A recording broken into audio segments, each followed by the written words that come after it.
जी हाँ, यूक्रेन को बड़े झटके मिले हैं अमेरिका की तरफ से। ट्रंप ने जो है कॉल पर बात की है पुतिन से, रशिया के सदर व्लादिमीर पुतिन से फोन पर बात हुई है और आपस में मुलाकात करने का कहा गया है। ट्रंप ने ये पुतिन को कहा है कि हम सऊदीया में बहुत जल्द जो है वो मिलेंगे और मुलाकात करेंगे और बहुत से मसलों पर जो है वो बात करेंगे, सबसे ज्यादा यूक्रेन और रशिया की जंग पर। और ट्रंप ने यह भी कहा है कि मैं इस जंग को जो है वो खत्म करूंगा। बनिस्बत अगर देखा जाए तो ट्रंप का झुकाव पुतिन की तरफ ज्यादा नजर आता है बनिस्बत यूक्रेन के। अब कहा यह गया है, दूसरी तरफ पुतिन ने भी उसको जवाब देकर यह कहा है कि सऊदीया में मिलने की क्या जरूरत है, हम आपको मॉस्को में इनवाइट करते हैं, आप हमारे ही मुल्क में आए मॉस्को में, हम उसमें मिलते हैं। जी, मेरा नाम है मुर्तजा और आप देख रहे हैं दी ऑर्बिट न्यूज। हमारे चैनल को सब्सक्राइब करें ताकि आपको दुनिया भर की खबरें आसान और सिंपल अल्फाज में आप तक पहुंचती रहें, ताकि आपको आपका टाइम बचे और कम वक्त में आपको दुनिया भर की खबरें मिल जाएं।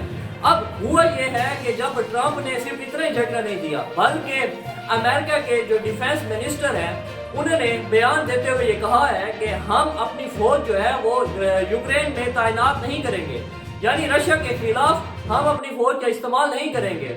और ना सिर्फ इतना ही, बल्कि उन्होंने इस बात से भी इनकार कर दिया है कि यूक्रेन जो है वो नेटो का मेंबर नहीं बन सकता। Does not believe that NATO membership for Ukraine is a realistic outcome of a negotiated settlement.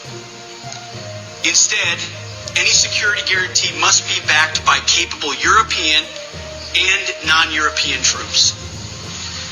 If these troops are deployed as peacekeepers to Ukraine at any point, they should be deployed as part of a non-NATO mission, and they should not be covered under Article 5. There also must be robust international oversight of the line of contact. To be clear, as part of any security guarantee, और ना सिर्फ इतना ही, बल्कि Trump ने एक और भी झटका दिया है और कहा है कि अगर इनके दरमियान डील होती है तो बॉर्डर लाइन जो है वो तब्दील की जाएगी। अब जो रशिया और यूक्रेन का 2014 का बॉर्डर की लाइन थी वो तय पाई थी, उसके मुताबिक जो भी यूक्रेन का हिस्सा था वो यूक्रेन में आएगा, जो रशिया का हिस्सा था वो रशिया में आएगा। लेकिन अब रशिया ने क्योंकि पूरे बहुत से इलाकों पर जो है वो यूक्रेन के कब्जा कर रखा है, तो अब ट्रंप ने यह भी कहा है कि बॉर्डर लाइन के जो पुरानी बॉर्डर लाइन है उसके ऊपर डील नहीं होगी। यानी उसका कहने का मतलब ये है कि रशिया जिन इलाकों पर काबिज है वो उन इलाकों को अपने ही मुल्क में जो है वो शामिल कर लेगा। और ना सिर्फ इतना ही, बल्कि अमेरिका ने यह भी कहा है कि अगर यूक्रेन रशिया का हिस्सा बनना चाहता है तो इसमें कोई मसला तो नहीं है। दूसरी तरफ ज़ेलेंस्की ने भी रूस को जो है आड़े हाथ लेते हुए ये कहा है कि मेरे पास तो बहुत टाइम है, लेकिन पुतिन के पास बिल्कुल भी टाइम नहीं है। यानी उसने कहा यह है कि बहुत जल्द जो है पुतिन मारा जाएगा। और दूसरी तरफ डेनमार्क की इंटेलिजेंस ने यह कहा है कि 5 साल के अंदर अंदर रशिया यूरोप पर हमला कर सकता है और वो यूरोप पर हमला करेगा, जिसके जवाब में अब नेटो के चीफ जो है उसने जवाब दिया है और रशिया को यह कहा है कि अगर रशिया ने किसी किस्म के हम पर हमला करने की कोशिश की, नेटो पर या यूरोप के किसी मुमालिक पर, तो ये रशिया के लिए अच्छा नहीं होगा। Thing coming out of the intelligence community, which I take very seriously, and in this case, what comes out of the Danish intelligence community, but it is, of course, we have to take note of this. But let me bring it back to what I said before, and that is that at the moment, if Putin would attack NATO, the reaction will be devastating. He will lose. So let him not try it. And he knows this. The deterrence and defense is very strong. What we have to make sure of is that 4 or 5 years from now, given his speed of ramping up his defense industry production and all the other stuff, but also look at what China is doing in हालांकि ये Russia का कुछ बिगाड़ तो नहीं सकते, Russia इनसे बहुत ही ज्यादा मजबूत है। अब यूरोप के बहुत से अमीर मुमालिक, फ्रांस, जर्मनी और दूसरे जितने भी मुमालिक हैं, वो इस वक्त अपने बजट पर, यूके भी शामिल है इसमें, अपने बजट पर जितना पैसा खर्च करते हैं, इन सब का बजट मिलाया जाए तो रशिया का बजट, डिफेंस जो बजट है वो इनसे भी ज्यादा है। तो वो ये रशिया को क्या नुकसान पहुंचाएंगे? कहा तो ये जाता है रशिया कमजोर हो गया है, रशिया कमजोर नहीं हुआ, रशिया इनसे बहुत ही ज्यादा ताकतवर है और अभी भी मजबूत है। सिर्फ रशिया के डर से ही इन्होंने इसीलिए नेटो की ये तंजीम बनाई हुई है और इस तंजीम में बहुत से मुमालिक आ जाती हैं सिर्फ एक मुल्क के खिलाफ। आप डर देख सकते हैं रशिया का इनके दिलों में।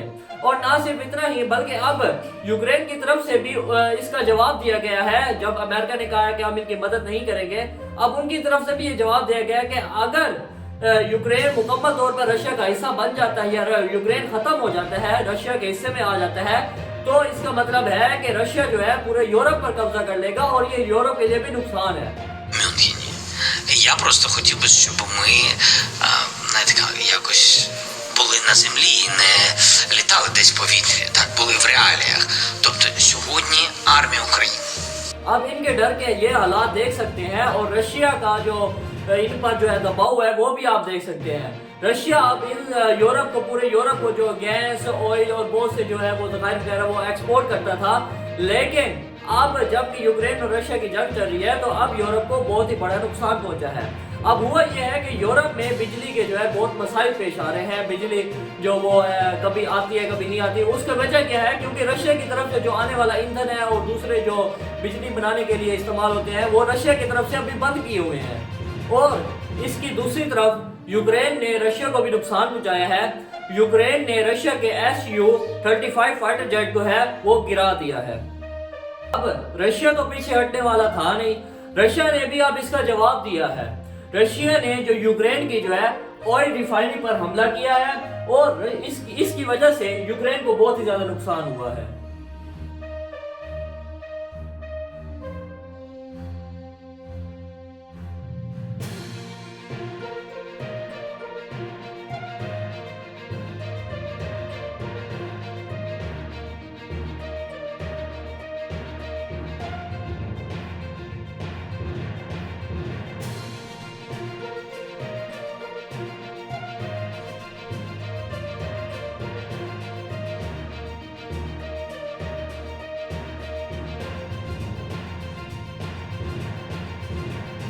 और अफगानिस्तान की तरक्की देखें। अब ये जो केन है इसके ऊपर लिखा हुआ है, कोका कोला का जो केन है इसके ऊपर लिखा है मेड इन काबुल, यानी काबुल में अब ये कोक जो है वो बनाई जा रही है जो कि रशिया में अब ये सेल हो रही है।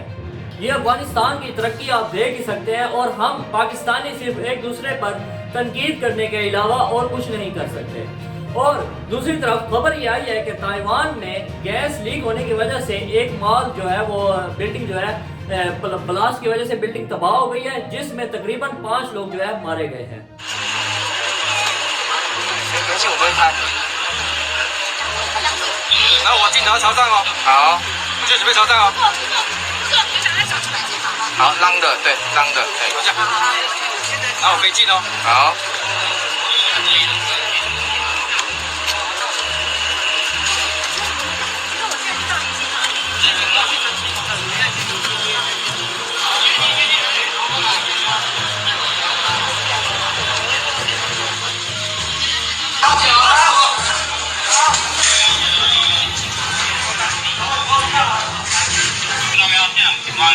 और दूसरी तरफ इंडिया के जो वजीर आजम है नरेंद्र मोदी इस वक्त अमेरिका पहुंचे हैं और ट्रंप से मुलाकात करेंगे। ट्रंप से मुलाकात करने के बाद उनकी एलोन मस्क से भी मुलाकात होने के चांसेस हैं और इस जो मुलाकात में है वो अमेरिका से बहुत से डील कर सकते हैं। और मोदी ने यह भी ऐलान किया कि हम अपने मुल्क में यानी भारत में जो अमेरिका के प्रोडक्ट्स हैं उन पर किसी किस्म का टैरिफ या टैक्स नहीं लगाएंगे, यानी अमेरिका को खुश करने की कोशिश की जा रही है। और दूसरी तरफ जो चाबहार ईरान का जो वो पोर्ट था वहाँ इंडिया की जो यानी भारत की बहुत सी इन्वेस्टमेंट थी। अब उस चाबहार पोर्ट से लेकर अफगानिस्तान तक जो है ट्रेन जो है वो चला दी गई है जिससे इंडिया भारत जो है वो अपना ट्रेड कर सकता है ईरान में, ईरान से आगे अफगानिस्तान में। और अगर दूसरी तरफ देखा जाए तो इंडोनेशिया भी अपने आप को मजबूत करने में लगा हुआ है। इंडोनेशिया इस वक्त उसने तुर्की के साथ डील की है और बहुत से हथियार, फाइटर जेट और कई किस्म के जो मिसाइल्स वगैरह है वो तुर्की से खरीदेगा। अब इनके दरमियान ये डील हो चुकी है। के लिए इतना ही। अगर आपको हमारी ये वीडियो पसंद आई है तो हमारे चैनल को सब्सक्राइब करें, लाइक करें, कमेंट करें और अपने दोस्तों के साथ शेयर करना ना भूलिए। मेरा नाम है मुर्तजा और आप देख रहे थे दी ऑर्बिट न्यूज़।